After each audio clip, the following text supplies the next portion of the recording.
Hi, I'm Shauna Jameson with dorsaVi USA, and we are here and proudly announcing the launch of our new product called ViMovePlus, which features the Athletic Movement Index, or AMI. If you don't know anything about dorsaVi, you're about to find out. Today we have with us two people. The first one is Andrew Ronke, and he's the CEO of dorsaVi. He's located in Melbourne, Australia, where our home offices are. And then we have Trent Nestler, who is actually the creator of the Athletic Movement Index himself. And he's going to tell us a little bit more about that. So I'm just going to dive right in and start with you, Andrew. Can you just provide a brief description of what dorsaVi provides? Yeah, thanks, Shauna. We create little wearable sensors that athletes and patients and workers can wear on their body, either adhered to the body or strapped to the body, and they measure how well that person moves. And that's relevant whether you're working with the athletes in the sporting environment, or your patients in your clinic, or your workers in the workplace. Who, besides workers in the workplace, like specifically the clinical product, who uses this product? Who's it for? The physical therapists who want to understand how their patients are moving. And sometimes they'll do that in outreach programs, or they'll visit colleges or different high schools, and they'll look at a group of people, a sporting group or an athletic group, and see who's moving well and who's not moving well. The people who are moving well, they pat them on the back and ask them to keep going with what they're doing.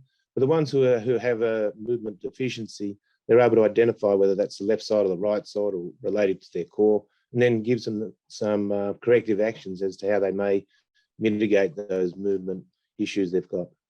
So that's probably the way people use it to understand how groups are moving. Separately, at the clinic level, they can use it to assess someone during their rehabilitation to check where they're at and see whether they're progressing and meeting the goals they need to, and what areas still need to be improved during their rehab pathway to make sure that they're ready to return to the sport they love. And also, so physical therapists can use it, but we've also had a number of athletic trainers, strength and conditioning coaches, doctors, and that kind of thing as well. Anybody who's looking at human movement, right? Correct. Yeah, we see a number of surgeons who want to make sure that they have a yardstick or a measure as to whether the patients that they've worked with and done, say, an ACL reconstruction, whether they're really ready to return to sport or not. So they want to be able to have a measure or a test that the athlete does, and to track their progress during their rehab, and give the surgeon and the patient and the therapist working with the patient some confidence that that person's able to move their left leg the same as their right leg and have the good core control to be able to return to the sport they want to do. Great. And this new clinical product, how is it different from previous clinical products? It's probably worth chatting a little bit about the genesis of the AMI product with that question, because dorsaVi has been making wearable sensor products for more than 10 years now. And we'd worked with a number of sporting groups in Australia and in the UK and in the US, and I'd visited them personally and asked them which tests they thought were most important to manage lower limb injuries, and with some focus on the ACL injuries as well, because they were so prevalent across all the codes. And there was also the same type of recurrence rate that hadn't been changed for decades. And so we were getting a list of these tests together and working with some brilliant people around the world. And I met Trent probably about 8 years ago, and we had a dinner and talked about a battery of tests that he had that he called the AMI, or the Athletic Movement Index. And each one of those tests, there was good research behind why he chose those tests. And at that point, Trent was doing the test with his own eyes, if you like, or subjectively. And when he heard what dorsaVi were doing with the wearable sensors and knew that we could accurately measure those types of movements from the little sensors, that started a kind of a discussion and a relationship that, with that vision of being able to do the AMI in an automated way using objective data. So it was a seamless test. So I think before we talk about the new product, it'd be great to hear a little bit from Trent about the genesis of the AMI, some of the tests that he thought were the most important ones and still live in that AMI test today. And then I can talk about the new product maybe. So I'm Trent Nestler. I'm a physical therapist by trade. I've been in sports medicine for about 25 years. And, if I go back to like where really I started, this was back in, I almost hate to age myself, but back in 97, was seeing a lot of ACLs. In particular, particular instance, we saw 22 ACLs over a 2-week period.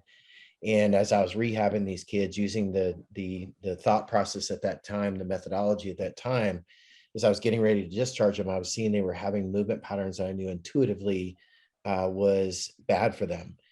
So I went back, did my doctorate, focused in biomechanics, motor learning, and really tried to dive into. I knew as a therapist and as a previous strength coach that if I could find a better way to assess this, I could actually treat it. I could come up with better programming for it, et cetera. So that was really the genesis of EMI.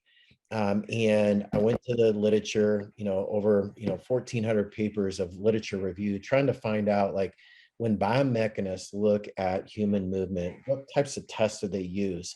And that's really what we did to create the EMI, was to create a sequence of tests that takes you along a differential diagnostic process to really get to a root cause of what is causing these movement patterns. And as I was developing it and trying to teach physical therapists how to do it, what I was finding is at that time, we were using old video cameras, we were using slow motion video technology. And even then, I was finding that there was a lot of subjectivity in what we were getting.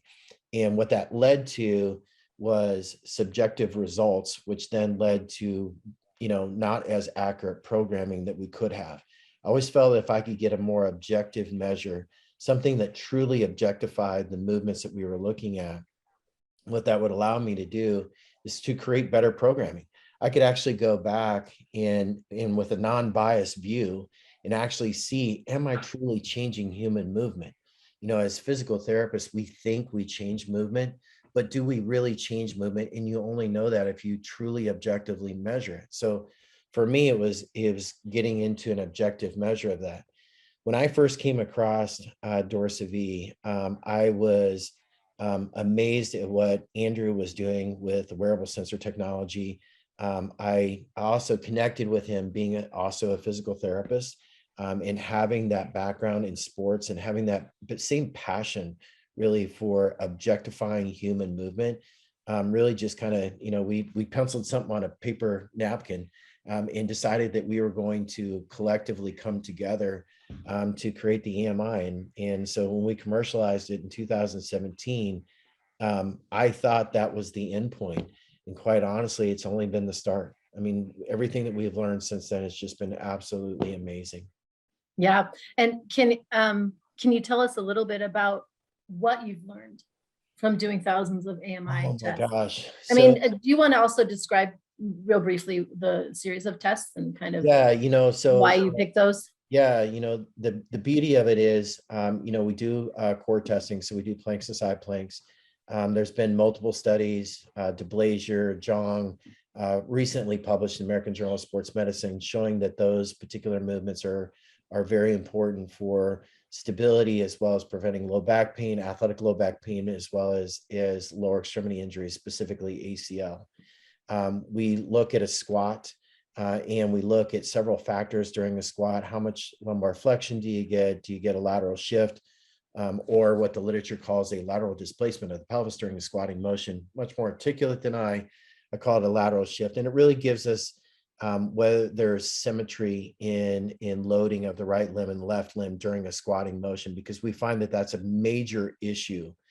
There's been multiple studies from King and Itherburn that have shown that not only is that there at 9 months, but when you start doing single limb testing at 2 years post-op ACL reconstruction, that people still demonstrate those movement patterns that we know put them at risk for ACL. So, a lot of the test is measuring of single limb performance. We do a single leg squat, we do a single leg hop, we do a multi-directional hop that we call the hop plant, which gives us an indication of how someone's moving during more and more explosive activities. So again, it's a progressive test that progressively takes you towards more and more difficult things. It's also a physical test. It's 83 reps, 3 1-minute time tests, because athletics is physical. And what we know is that as people start to tire, movement degrades.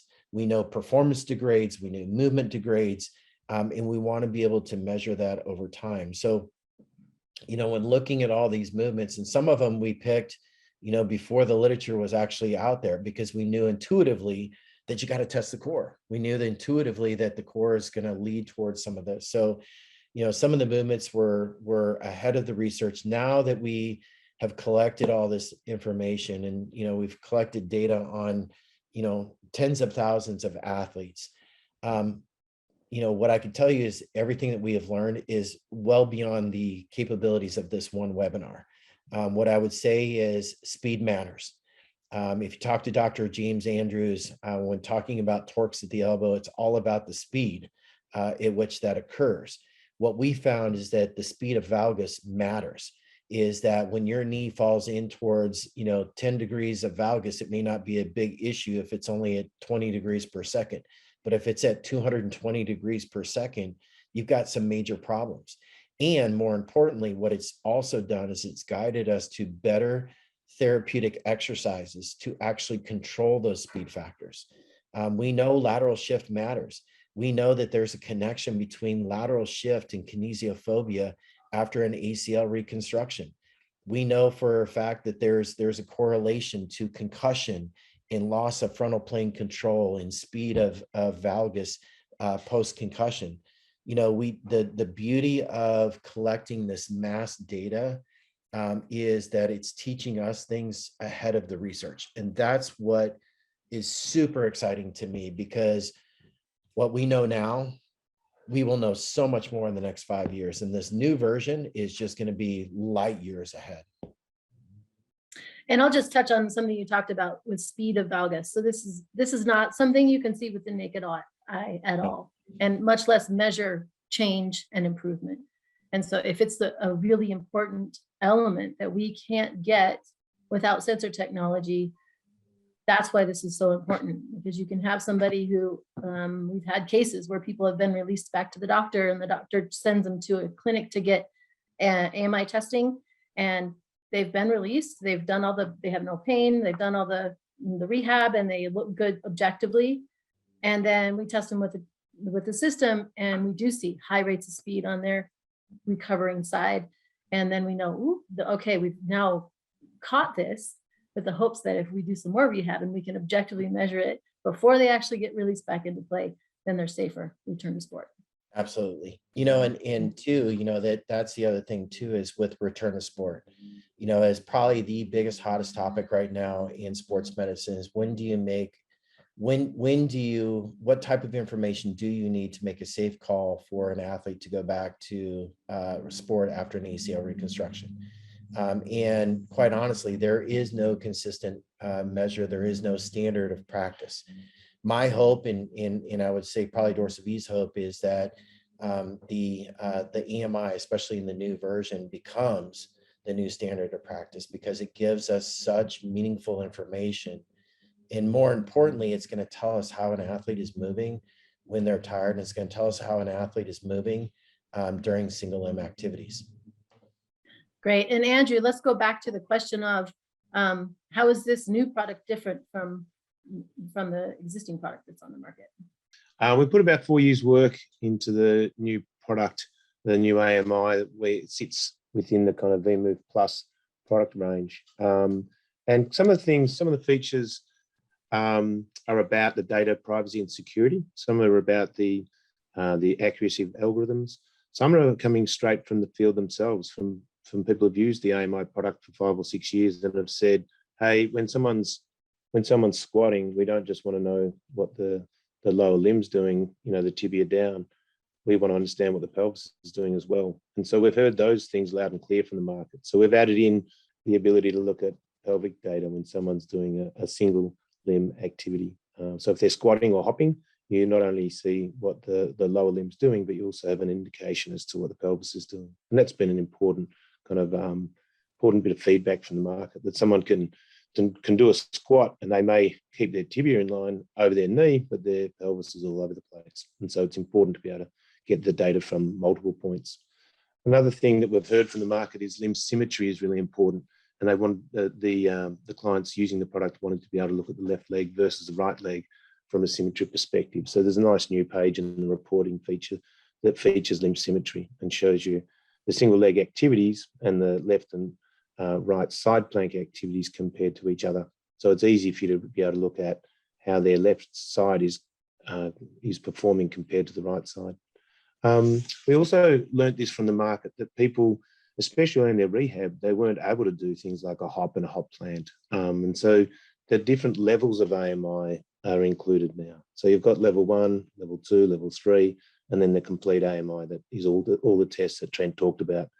And in that full set of tests, you've also got an acceleration deceleration test, which was available in our technology before, but it wasn't a specific part of the AMI product. And it meant that you needed to get out of that AMI test and start a different type of software module. So there's a little bit of efficiency, I suppose, in being able to put the 4 sensors on at one time rather than swapping sensors, and also being able to go through the full battery of tests if you're up to that stage, or if you're early stage rehab. Level 1, it looks at the core tests and a left leg lunge and a right leg lunge. And then level 2, you bring in the squatting on the left leg and the right leg. And then level 3, you bring in the hopping.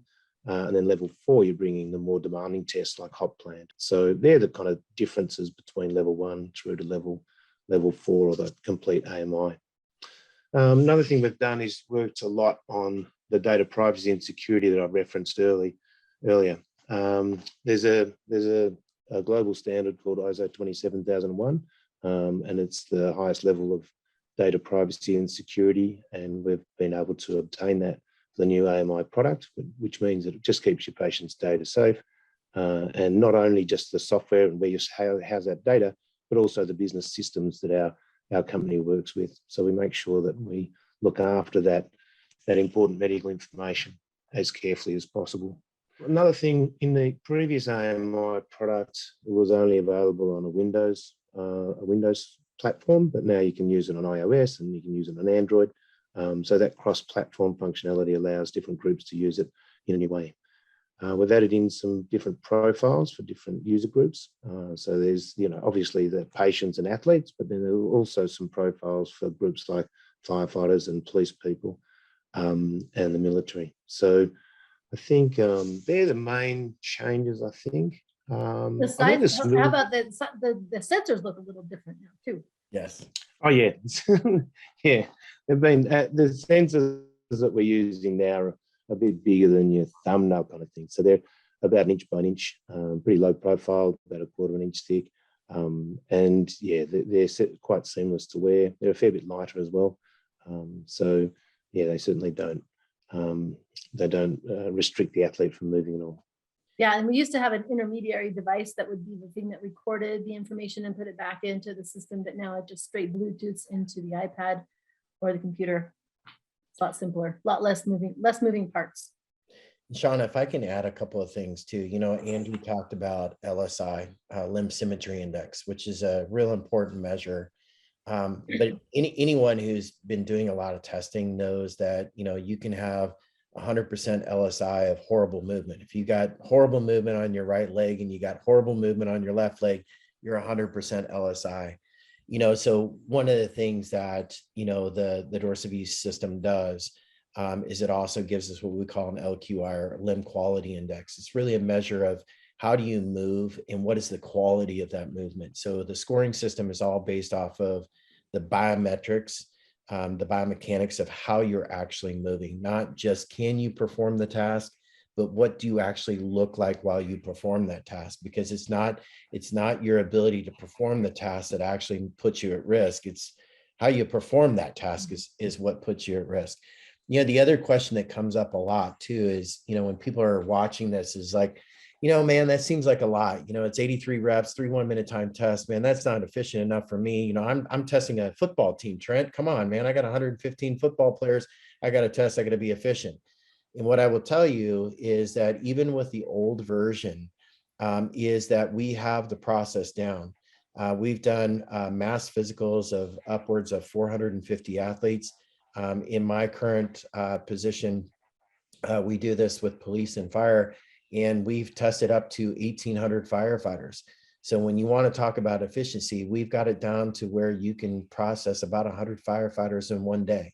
So when you want to talk about efficiency process, for providing lab quality data, meaningful information. What I will say to the other thing is that it's not just data, it's clinically meaningful data, where you're going to, once you go through the assessment, is get down to some root causes, number one, and two is you're going to be much better guided on what types of interventions you should be doing to actually make a true meaningful change. And as physical therapists, we often argue my programs work. All I'm going to tell you, pull up King, pull up Ithaburn, American Journal of Sports Medicine, 2020. And what those two studies showed is that 9 months post-op ACL reconstruction, despite the fact that they were treated by sports certified specialists, they still had horrible biomechanics at 9 months. And guess what? At 2 years, those same biomechanics existed. You don't know unless you measure. And this provides a very accurate lab quality way of measuring, and something that's going to provide you a clinical pathway to actually changing those movements.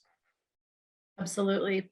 And you do it efficiently and quicker, because you can actually test somebody, do an intervention, and retest them right there with a corrective. Just do a corrective, or maybe they need their ankle mobilized, and you can see if what your intervention, if it was actually effective. Yep. And then if it wasn't, then you know that there's something else that needs to be done, and that you can change up your treatment plan right away. Absolutely. And I think one of the other things that that I've seen in my own work with sporting clubs, but also heard loud and clear from the people using the AMI, is sometimes, you'll be rehabbing their left leg, and you'll think that's the priority. But when you assess the left and the right leg, they've got similar issues on their right side.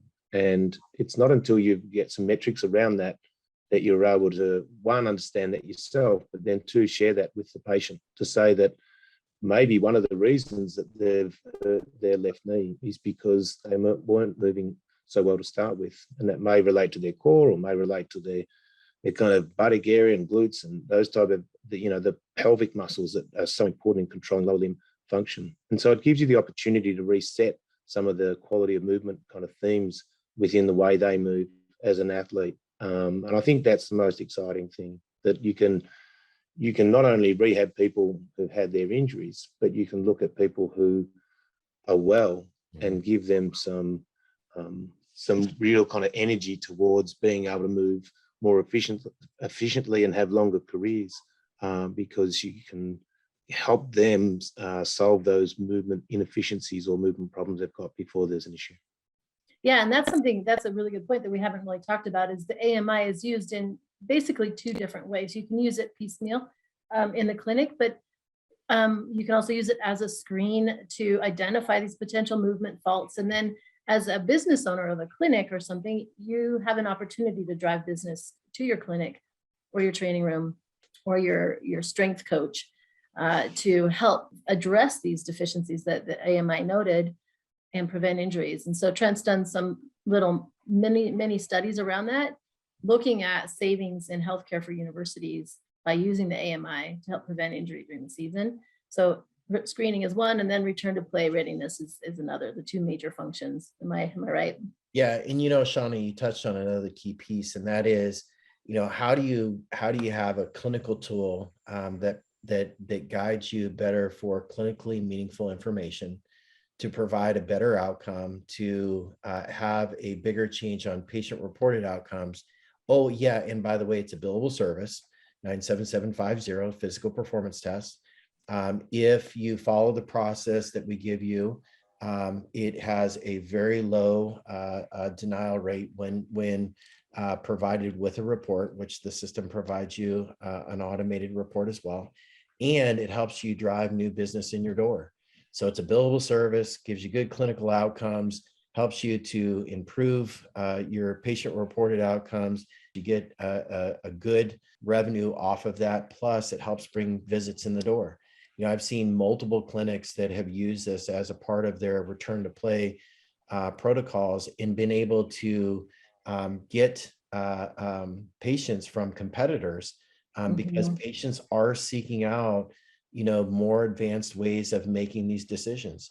I will tell you, as a parent of an athlete, and if I were to take my son in to have this evaluation done and seeing this high-tech way of being done versus a therapist who's putting them through a series of movements and eyeballing it and paper pencil testing it, it's a pretty simple decision, when you've got the comparison of those two. So, you brought up about the business piece of it, and I think we should not shy away from that because at the end of the day, we are all in this as practitioners to help run our practices. And if it's something that gives us good clinical outcomes, gives us good, meaningful clinical information, and oh, by the way, helps us increase our revenue, why not, right?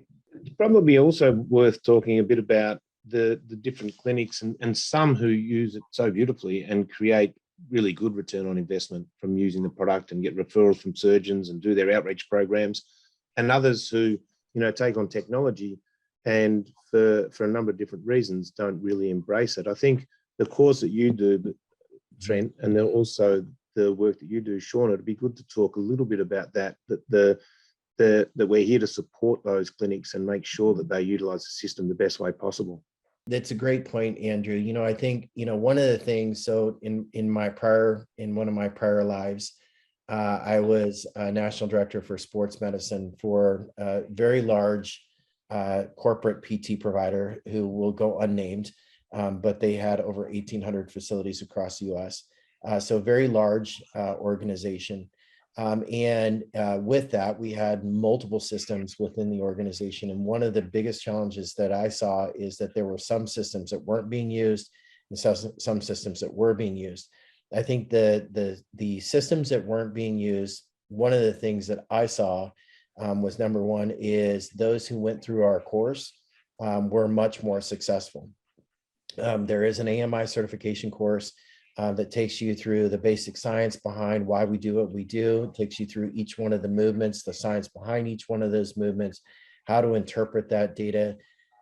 To me, that's important right there because it helps to set aside fear. Technology is fearful. People get fearful when they start using technology. More importantly, now that I have this information, I have to explain this to the patient. So we give you that knowledge behind it. How do you actually explain this to the patient? And then how do you use that information to create better programming? What's the methodology behind truly changing human movement? And then finally, there's actually a piece in the course about the business aspects. How do you market this? How do you talk about it? How do you talk to physicians about it, athletes about it, parents about it, coaches about it? And then what are some target markets? What are markets that this is going to resonate with? And so to your point, Andrew, I think, the course is a great avenue. There's also, I just published a book back in January called How to Build a Badass Firefighter. And it's basically all the same stuff related to how we use this for firefighters. And so goes through the same exact process. It just relates it to first responders. But that same information can be applied to our athletes as well. Yeah, and as a dorsaVi customer, you get a discount on Trent's course, which is an online course through Northeast Seminars, and we can provide you that discount code when you're a customer. Andrew mentioned my role. I'm an account manager, so I'm a trainer, account manager, and I'm always here to help. My strength lies in how to apply the data output clinically. And we have a lot of tools, and I have a lot of experience around how different clinics have made it successful in different demographics that I can share with you to just assist you in program implementation as well. If I can add one thing, Shauna, you're not just a salesperson, you're also a physical therapist. And I am a physical therapist. You're a physical therapist that uses it. So, I think one of the biggest differences between dorsaVi and a lot of other tech companies is they have salespeople who talk about how you could use this as a physical therapist, which is completely different than how you actually use it as a physical therapist. So I think that's a huge strength that you come at it as a clinician. Yeah, and I've used it in the clinic. So when you have a busy day of patient after patient after patient, it's hard to implement new skills you learn at a course, much less a new technology, and then try to understand the data output. So I'm there. I understand what it's like to try to implement it, and I can tell you that it's easily implementable if you get the training and you put the effort in. Yep. So And Shauna, one other point that's related to what you've just chatted about is what we found when we were doing movement tests like before the AMI, we'd do a knee test, that type of thing. We would be so happy that we were able to report that data accurately to clinicians. But then the clinicians would turn around to us and say, okay, so what do I do with that information? Right. And so then one of the... You don't learn it in school, right? Yeah, so there's kind of two elements of AMI that I really like. The first is that it aggregates a score for each activity. And so you can clearly see across the 13 tests, if you do the complete AMI, you'll see what's showing up as green, amber, or red. And your eyes can go quite efficiently to the areas that need work. And the second and probably most powerful part is that there's default corrective actions. So there's automatically from a battery of different exercises, a list that comes up, and you can modify them as a clinician, but it saves you a lot of time clinically in thinking about, okay, what do I do? Because we've done that work over thousands of athletes, and we've got, recipes, if you like. If you've got a deficient right knee because it's going into valgus by more than 10 degrees or 15 degrees, and that's also not only on the slow squat test, but on the hop test, then we'll have a battery of exercise that helps that person. And they automatically come up. They're called corrective actions. And I think that saves a clinician a lot of angst. And you can certainly do your own exercises, or you can modify that program, but you don't have to worry from a tech perspective as to what do I do with all this information. It's a lot of that work's done for you. Yeah, that's a big point on efficiency in the clinic too. And it works. It works. And Trent, can I just ask you one more question about, you've been using the new system. Of the many updates that we made based on customer feedback, can you share, what might be ones you're most excited about? Pelvic motion is one. I've known for a long time, we just didn't have the ability to capture it yet, is that when someone's doing a single leg squat, for example, sometimes they are really good at controlling that frontal plane motion of their knee, but they lose it at the pelvis, and the pelvis drops, they fall into Trendelenburg, retro-Trendelenburg, whatever. That center of mass moves over and they start losing their balance. So the ability to be able to quantify that has been huge for me. The other thing is the reporting aspects of it. The way that the report looks is beautiful. I mean, and I didn't tell Andrew this, but the first time I saw it, I got chills on my arms, because it's like finally I'm seeing like what I envisioned for so long. And then finally is the ability to go right into the A-cell, D-cell.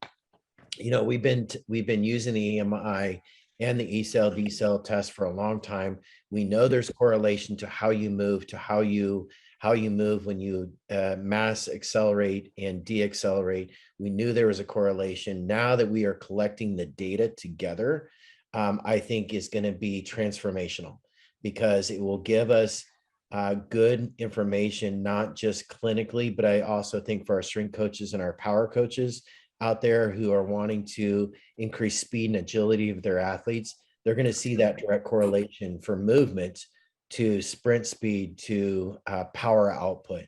So all of that is super exciting to me. And more importantly is the constant innovation. What we are learning, what we're doing today will not be what we're doing in 5 years. And the thing that I will tell all of our users out there is that you can count on all of us to constantly be innovating and using the data to drive what is the next iteration, where should we be going with this, and what other information should we be providing to provide the best possible outcome. At the end of the day, I got involved in this to reduce injuries in kids. And that's truly, I believe, when we get this out there, we get in the hands of clinicians, strength coaches, athletes, parents, we're going to have a big impact on that number. Absolutely. I agree, Trent. And for those of you who maybe are familiar with the AMI or use it currently with our current product, you no longer have to take the sensors off the body and put them back in the dock and go into another program to go into running. It just goes right in. So it's a big time saver. You guys, your existing customers will love it. So. And it's even more efficient. I believe it's more efficient. Takes a little bit to get used to the new system and whatnot, but once you got it going, it's a very efficient process. Yep. It's much more intuitive. It's Mhm. much more user-friendly than the existing system. Yep, much more. All right, good. Any other closing comments from either of you? The only thing I'll say is I want to thank you, Shauna, and thank you, Andrew, for number one, believing in me, for helping me bring this product to the market. And I'm super excited about where we're going to take it. And I truly believe we are going to change the face of PT. I truly believe that. So thank you all for all of our users that have enough confidence in us to take this step forward. And I promise you, you're going to be amazed.